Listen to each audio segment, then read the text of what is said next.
Okay, this is almost the end. I'm going to miss you guys tremendously. Thank you so much for taking my analytical math course, and I hope this class has helped you greatly to kind of review what you need to know when you do take analytical math.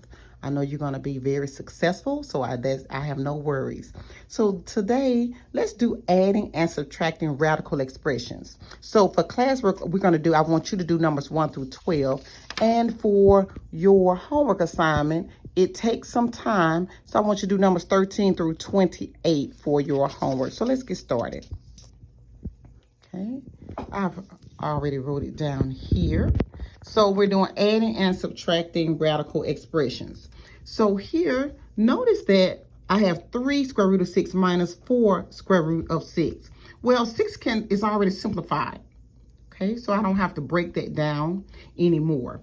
So what I'm going to do is just like having a common denominator. I'm going to leave my common denominator alone since I have the same one. Now I want you to look at 3 minus 4. 3 minus 4 is -1. And so usually you won't see necessarily a 1 written in front. You may just see negative square root of 6 because it's an understood 1. Okay. Number 3, I have negative 11 square root of 21 minus 11 square root of 21. Well, it's square root of 21. I'm thinking of my timetables. 3 times 7, they're both simplified down. So I'm going to keep the square root of 21, my base or my common denominator if I were doing a fraction. And negative 11 minus 11 is not 0. So I want you to make sure you look at those carefully. It is negative 22.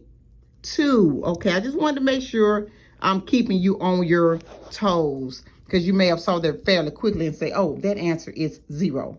Okay, negative 22.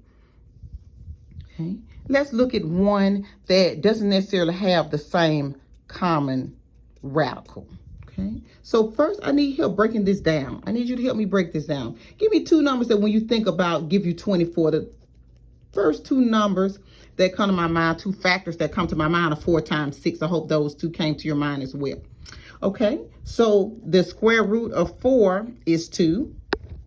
Okay, that's 2. And let me write it here. I want to make sure that you can see everything that I am doing step by step. So square root of 4 and square root of 6, that gives me 24. This, oh yes, this gives me much more room.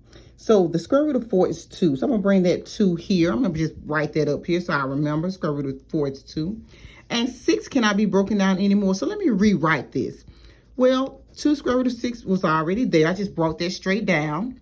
I simplified my radical. So this is the same as saying 2 square root of 6. Well, what am I going to do with the 2 I already had out front? You're going to multiply it. 2 times 2 is 4.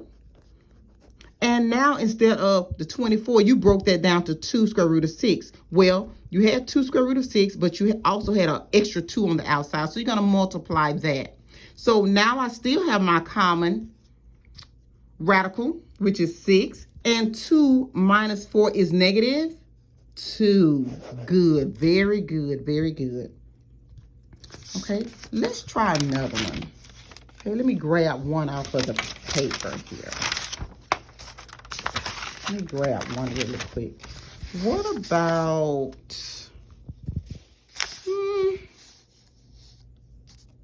let's grab, I'm looking for one that, let's grab 19. Okay, let's grab that one. Okay, let me write that down. Number 19 has 3 square root of 18 plus 3 square root of 12 plus 2 square root of 27. All right, so I just need you to help me break that down a little bit more. All right, when I think of my timetables, I'm thinking of things that will give me a perfect square. So let's do 9 times 2. That will give me 18. And I know the square root of 9 is 3. So let me put this 3 here, and I'm going to multiply those 2 together. Okay, so 3 times 3, that gives me 9 square root of 2. All right, I'm just breaking it down slowly. Okay, help me with this one. Okay, when you think of your timetables, I'm thinking of square root of 12. So 2 factors, I'm thinking of 4 times 3 And I'm hoping you're thinking about 4 times 3 as well, because I always want to think of perfect squares. All right, so square root of 4 is 2. Well, I already have a 3 on the outside. What am I going to do with this? You're going to multiply it. So 2 times 3, that gives you 6. And well, what do I have left? I broke down the square root of 12 to, the only thing you have left is the square root of 3. Okay, you're on the right track. Keep going. Okay, 27. If I'm thinking I'm 27, I'm thinking my factors are 3 times 9.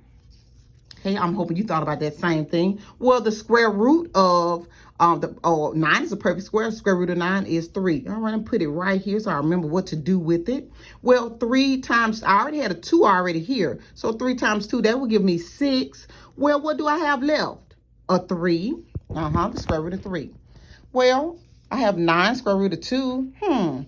That's not the same, but these two are. Okay, so I'm going to leave this 9 square root of 2 alone, but I am going to try to put that together since I have the same common radical, which is square root of 3. Okay, so let me break that down. I'm going to keep the square root of 3 because it's my common denominator. If I were doing a fact, my common factor. But here, what's 6 plus 6? I need some help with that. 12. Okay, the answer is 9.